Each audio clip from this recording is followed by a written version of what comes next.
Ever since 1996, Chris Redfield has been the tragic hero of Resident Evil. From his humble beginnings as a STARS operative during the Spencer Mansion incident, to becoming a high-ranking soldier for the BSAA, he's dedicated his life to fighting bioterrorism, saving the world several times over. Through his fierce determination and bravery, along with his combat mastery and ability to inspire others to fight for humanity, Chris is the perfect soldier to have on your side. But when the dust settles and there's a moment to breathe, how does someone like Chris deal with the heavy toll of self-sacrifice over and over again? So join me as we dive into the brutal and barbaric world of Biohazard through the eyes of Chris Redfield. Chris was always a natural-born fighter, having made his mark in the US Air Force as an elite pilot and marksman. This led to him being recruited into STARS, Raccoon City's top-tier police unit dedicated to search and rescue. So when him and his team are sent out to investigate the disappearances in the Arclay Mountains, nothing could have prepared them for the horrors to come. Even when they made their way to the Spencer Manor for safety, they only had mere seconds to catch their breath before coming across their first taste of true terror as Chris witnesses a zombie turn apart one of his squad mates like a rabid animal feasting on a meal. Of course, he freezes up for a moment, but his training kicks in as he quickly puts it down. Military training or not, having to eliminate a walking corpse will leave anyone shook, but alas, Chris pushes further into the mansion to find his missing squad mates. But the deeper he goes, the more secrets he uncovers as he learns about the heartless experiments being conducted, the mutated humans and animals doomed to roam the halls of their own grave. What started off as a search and rescue evolved into uncovering the convoluted conspiracies involving the corruption of the Umbrella Corporation and its never-ending lust for power. Even though he's stubborn, hot-headed, and hard to work with at times, Chris has always had a deep sense of justice to protect those who couldn't protect themselves. Learning more of all this brutality with the hopes of bringing it to the public eye was all the motivation he needed to risk his life for it. So when he learned that Wesker was alive, I'm sure he was all too eager to share his findings with them, only to find out that his captain was one of the psychotic puppet masters behind it all. We don't know much about their relationship before the Manor incident, but Wesker was Chris's captain, someone whose job it is to lead and keep everyone safe as they carry out their mission. Because in their line of work, where every mission could very well be their last, complete and utter trust in each other is their most important weapon as a team. That kind of trust takes time to build over the years, as they train and work together. But to have that faith in someone shatter in mere seconds is as horrific as the monsters he had to fight. And though the game doesn't put much focus on how this affects Chris personally, it doesn't take a PhD in psychology to understand how painful any form of betrayal can be. Whether it's by family, friends, or loved ones, it will always cut deeper than any blade and burn hotter than any bullet, leaving behind a scar to remind you of your mistake for trusting them. But even so, the shock of it all doesn't last long as Chris watches in horror as Wesker is killed by the Tyrant, Umbrella's latest BOW creation. No time to condemn the traitor. No time to mourn the friendship that was never there, as he's approached by this morbid monstrosity. Luckily, he finds the resolve to fight it off, and with help from Jill and Rebecca, Chris is able to put it down for good with a rocket to the face. But even though the night is finally over, it's only the beginning of a lifelong nightmare as Chris steps into the brutal world of bioterrorism. If you liked the video so far, please feel free to like and subscribe to support the channel. We're so close to 1,000 subs, and it will mean the world to me if you will be a part of our growing community. Anyway, without further ado, let's continue. Despite his character flaws, Chris has always been smart. He knew the inhumane horrors didn't end at the Spencer Mansion. As him and his team made their way back to Raccoon City, all the fear, all the frustration and anger that was building up sparked a never-ending fire within him to burn down the corruption of this corporation that had the arrogant audacity to slay and slaughter countless people, all for the sake of science and supremacy. And he will stop at nothing until Umbrella goes up in flames, just like the Spencer Mansion. So it's only natural for the STARS members to report everything to Chief Irons. But to their surprise, their boss tells them to drop the case. In that moment, it was clear that Irons was a part of Umbrella, being paid hush money to look the other way when kidnapping and experimenting on people. It's truly sad when the mere mention of money can corrupt any sense of morality. But you can't hide anything from a team of elite detectives. As Jill stayed in the city to investigate Umbrella, Chris traveled to Europe to do his own research on the company's headquarters and their inner workings on the G virus. This confirms all his suspicions and eventually leads him to Rockford Island to save his sister Claire and seeing Wesker again back from the dead. Just like having your whole life flash before your eyes when staring death in the face, the memories of that terrible night come flooding in the moment he sees his former captain. But all that anger, all that resentment means nothing as Wesker puts him down within moments thanks to his superhuman strength. Fortunately for him, he is nothing more than a distraction to Wesker because of his other plans involving Alexia, a highly intelligent BOW who held the key to the next step to his evolution for power. Call it a blessing in disguise, because he eventually finds his baby sister just hanging around in a really bad spot. While he waits for Claire to wake up, in that brief moment of silence and solace, you can see the concern all over his face. Ever since they were children, Chris have always tried to protect Claire, even teaching her firearms and hand-to-hand combat for the times when he's not there. After the Spencer Manor incident, Chris went completely off the grid to keep Claire and his team safe from Umbrella while he continued his investigation. And while it was obvious to Barry and Jill, Claire was left in the dark without a single clue to light the way. It was selfish of Chris to disappear without saying a word. Even lying to her about his supposed vacation in Europe would have been enough to put her mind at ease. With Chris being the only family she has left long after their parents' death, why wouldn't she chase him across the world to make sure her brother is still alive? And as selfish and stupid as it was his way of keeping her safe. But here she is, wrapped up in all of this for his sake. Eventually, he's able to take out Alexia for good before Wesker can get his grimy hands on her. That sounds crazy out of context.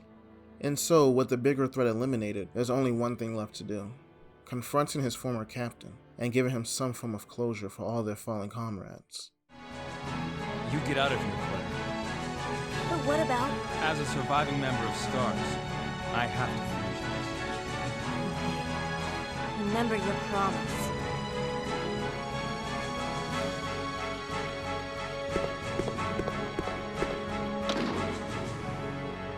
I'll end this once and for all. Say hello to my comrades who I've killed. I don't know where you get your confidence, Chris. But once again, it doesn't go the way he wanted, as he's beaten down again and again. Every punch, a painful reminder of how powerless he is to this monster. And yet, he keeps getting up. Whether it's confidence or arrogance, Chris was never the type to back down, no matter the situation. And as a surviving member of STARS, he felt responsible to honor the fallen by taking out the one who led them into that death trap all those years ago. As long as he still draws breath, the odds will always be in his favor, and right before Wesker deals out the killing blow, it's time to cash in as Chris drops a pile of steel beams on top of him. Of course, this doesn't put Wesker down for good, but it does give him time to breathe as the island begins blowing up around them, forcing the two to escape and fight another day. But despite that humiliating setback, this only motivates Chris even more as he vows to take down Umbrella once and for all. But to everyone's surprise, the Umbrella Corporation went bankrupt, killing the company from the inside out. But with such a power vacuum, this left the door open for smaller companies around the world to seize Umbrella's research on BOWs, giving them a leg up on the black market. Because of his personal connection to Umbrella through Wesker, Chris could have put all that mess behind him and went about his life, and many of us wouldn't have a problem with it. Umbrella is done. His job is over. Leave it to everyone else to pick up the pieces. But he knew it was more than just cleaning up a mess. And this shows us the kind of man he is. Someone who can't watch others risk their lives for the greater good while he sits idly by, doing nothing. Having spent his life on the front lines, Chris knows more than anyone that soldiers are human beings too. When we think of our everyday heroes, we think of military veterans, police officers, firefighters, and EMTs, all of them putting their safety on the line to save others. We're taught that they're tough and reliable, that you can depend on them when shit hits the fan. But we fail to remember that they're people just like you and I, people with families to go home to every night. And Chris wanted to ensure the soldiers out in the field has a chance to live long enough to see the world they help protect. Listen up. The BSAA, our job is to rid the world of bioterrorism. The only way we're gonna do that is by sticking together. Nobody's expendable. Exactly. Now each and every one of you may be ready to die for our cause, but it's my job to make sure we all get through this alive. Suck it up, Finn. Sorry, sir. No one gets left behind. Not on my watch. Understood? Yes, sir. So him and Jill, along with many others, created the BSAA, an organization dedicated to fighting bioterrorism. Eventually, this leads Chris to Africa to investigate a new set of BOWs, a stronger version of Las Plagas, the same parasite that Leon fought against in RE4. But being out of his element here, aka being the only white guy around, he's paired up with Sheva, a fellow BSAA operative local to the area. Having a partner by his side should make things easier, and it does to an extent, but his PTSD from past events started to chip away at his armor, preventing him from focusing on the mission. Sometime before RE5, Chris and Jill track down Oswald Spencer in hopes of getting answers to find Wesker. Well, they don't get their answers, but they do find Wesker as he stands over the old man's body. Last time, Chris fought Wesker alone, which led to a one-sided beatdown. They said, gonna be breathing out of. But with Jill by his side this time, things could finally turn out differently. It doesn't, as they're both dragged around like two toddlers fighting against an adult. But even so, it's taken them years to track him down, so failure was never an option. And with him right there within their grasp, no cost was too high for that commitment.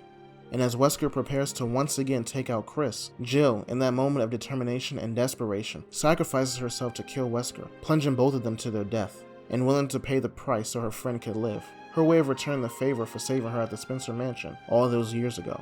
Even though he knew the risks of this mission, he wasn't prepared to lose his partner, feeling helpless as she disappears into the darkness. Chris has never hesitated to put his life on the line for others, but he's never prepared for the possibility of someone else making that sacrifice for him. And it's hard to blame him for that mentality when we do it in our everyday lives.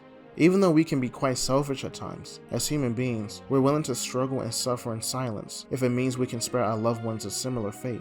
So by the time he meets Sheva, Chris still hasn't moved on from that fateful night. And though they work well together as they track down Irving, the BOW arms dealer, you get this slight feeling that Chris doesn't fully trust Sheva as his new partner, despite having each other's backs ever since they met. But that's not the case. It's not that Chris doesn't trust Sheva. He doesn't trust himself to protect his new partner when shit hits the fan, and he's forced to remember that fate but familiar sin of failure. But like it or not, Sheva was there to stay by his side. Sometimes in life, we find ourselves stuck in an endless horizon of self-harm with no way of breaking the cycle until we come across those who are willing to break us out. And that's what Sheva is to Chris, someone who's happy to reach out and show him the world beyond his self-hatred, a world he's trying to protect, to remind him what he's fighting for, to honor the fallen, and to protect the living. Those brief moments of vulnerability show the cracks in Chris's armor, but it's not a bad thing because it reminds us that even though Chris is a true hero, he's still human at the end of the day. And during their darkest days when they're blinded by clouded judgment, a hero needs help just as much as others. As they continue to hunt down Irving, they cross paths with Excella, the CEO of Tricell, another powerful pharmaceutical company that helped fund the BSAA, and someone who's also pushing the parasite across Africa. You can't help but notice the insidious irony at play. But that revolting revelation pales in comparison when he learns that Jill is still alive, yet being used as one of Excella's guinea pigs. This gives Chris personal motivation to carry out his mission. But that wishful thinking doesn't last long when he finds out that Wesker also survived their last scuffle, a bittersweet reunion for all of them. Even so, he continues to push forward to that opportunity where he can make things right once and for all. But no amount of training or foresight could prepare Chris when it was revealed that Jill was working with Wesker. In that split second of suffocating silence, you can't help but wonder if Chris felt betrayed because you can see the hesitation when he's fighting Jill. She quickly overpowers him because he can't process what's happening. The world is a cruel and unforgiving place that doesn't care whether you live or die. So when you have people who truly care about you, those whom you can call a friend, that's something many of us cherish more than our own lives because it would be near impossible to go through life without them. And Chris can't fathom that one of his closest friends will throw away everything they've been through over the years. It's made apparent when he goes after Wesker, even when Jill is still attacking him. But during their scuffle, it's shown that Jill was being controlled the whole time through experimentation and a really fancy necklace.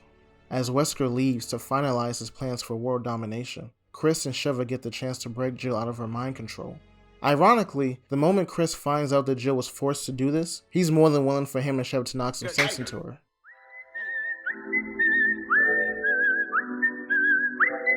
But after grabbing at her chest a few times, the two manage to remove the agonizing accessory from Jill, finally freeing her from her torment. And though he knows he has to go after Wesker before it's too late, he can't bring himself to leave her behind. Not again. Not after all the pain and trauma she went through all alone. After 3 long years of never knowing the truth behind Jill's disappearance, Chris can finally put his mind at ease, no longer burdened by the heavy weight of his guilt for not saving her. But these moments of relief are never meant to last, as Jill reminds Chris that he and Sheva still have a job to do. So with Sheva by his side, he has everything he needs to put down Wesker for good, a far cry from him working alone trying to do everything on his own like he did in the past. But this final confrontation between these two isn't just about saving the world from extinction. It's the opportunity to finally overcome this overwhelming obstacle that's hung over him for so long. For years, Wesker saw Chris as nothing more than a thorn in his side, a slight inconvenience. But to Chris, Wesker has always been an insurmountable wall, too high to climb over and too hard to break through. Each time he fought Wesker on his own, he was powerless against him, overpowered by his opponent again and again. But this time, things could finally be different. Despite history repeating itself once again as Wesker reminds them why they're jumping him in the first place, the pair eventually get the upper hand through patience, persistence, and the power of drugs. Of course, they need more than teamwork and dumb luck to win against Wesker, so with all of them badly beaten and bruised, they prepare to make their last stand. All that pain, PTSD, and planning has prepared Chris for this very moment. A brief moment in time where nothing else matters. Not the mission, not the virus, not even his own life. The only three people in the world was him, Sheva, and the monster in front of them, forgetting everything else like a dream fading away. They continue to fight each other until Wesker's powers are out of control, as Chris and Sheva are tired and almost out of ammo. Still, they press on and fueled by their determination to destroy one another. But after a long and grueling struggle, they finally overcame their overpowered opponent, and with Jill's help, they put Wesker down for good, with a traditional rocket to the face. And though Sheva was crucial for their success, this victory was more than simply saving the world from a maniacal madman. For Chris and Jill, it was finally waking up from a decades-long nightmare and giving them the chance to close this chapter in their lives. But even with Wesker gone, his PTSD still remained. And while Jill took some time off to recover from the physical and psychological trauma of being Wesker's guinea pig and lapdog, Chris chose to continue the fight against bioterrorism. As vital as he's been over the years, that was probably one of the worst mistakes he could have ever made. All that PTSD catches up with him when he lost his entire squad during a mission in Eastern Europe when they crossed paths with Carla Redemaze. Who they thought was an innocent damsel in distress turned out to be the demon to their undoing, destroying them from the inside out. Everything happened so fast they couldn't react in time. That's one of the worst things about trauma. It only takes a few seconds to scar you for life. And Chris is no different as he watches his squad mates tragically transform into bloodthirsty BOWs before beating the brakes off of them until everything fades to black. So brutal was that beating that he forgot what happened.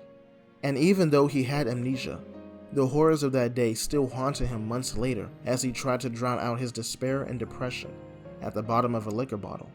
But just like Sheva, Pierce, one of his old squad mates, is there to help pick up the pieces of a broken man. By this point, Chris has struggled so much for the sake of others, constantly suffering in silence and succeeding in situations where others would shatter under the overwhelming odds stacked against them.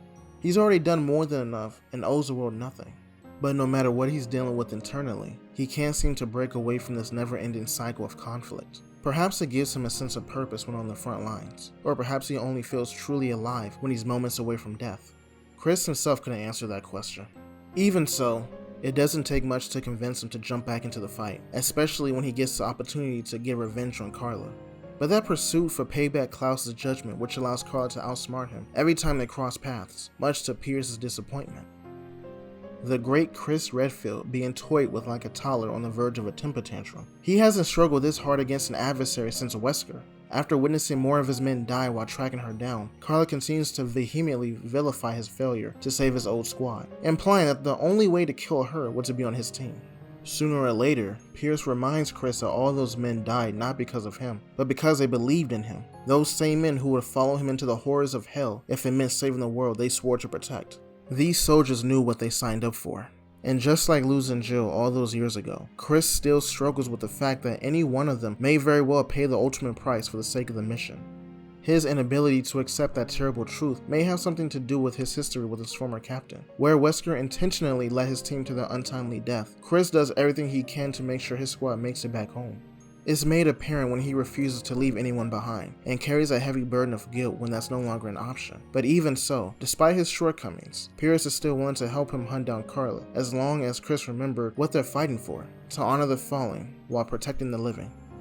This eventually gets to Chris, giving him a clear conscience so that he can be the best captain he can be. Unfortunately, that new confidence and trust in each other is tested when they're attacked by one of Carla's monstrosities. With no other choice, Pierce is forced to inject himself with the virus to give him the edge he and Chris desperately need, and with the power of lightning, along with desperate determination, they are able to take down the giant BOW.